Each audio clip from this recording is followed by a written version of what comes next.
It turns out the primes are actually not helpful. Now, as a venture capitalist, I'm pattern matching for who is unwilling to partner with primes as a positive. Those words came from Trae Stephens, co-founder and chairman of Silicon Valley-based Anduril Industries and partner at Founders Fund, a venture capital firm investing in companies building revolutionary technologies. The comments came while speaking during a roundtable discussion Defense News hosted in California, when he pointed to two companies that have earned investors millions of dollars in returns off the Pentagon, SpaceX and Palantir. Neither ever partnered with a prime, nor did they rely on small, one-off $250,000 contracts from some Defense Department pilot program that delivers no recurring revenue and therefore is, in the words of Stephens, meaningless. Of course, both were founded by billionaires, so there's that. And we should probably acknowledge that the sentiment is not always much more cordial from the other side, traditional defense companies to Silicon Valley. In 2015, Northrop Grumman CEO Wes Bush offered a warning to the Pentagon about neglecting the defense industry as a key source of innovation for national security. This is what we observe in the animal kingdom when resources become scarce. They begin feeding on each other, so what's the problem?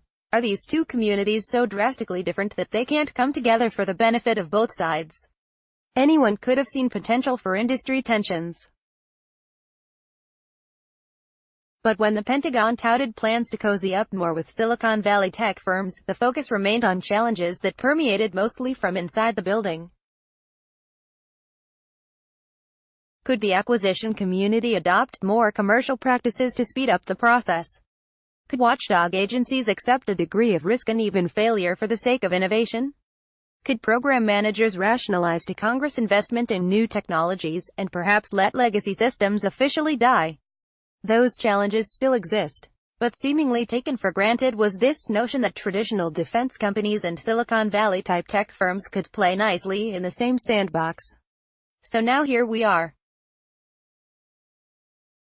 This is not to say unions between Silicon Valley and the traditional defense companies don't happen successfully.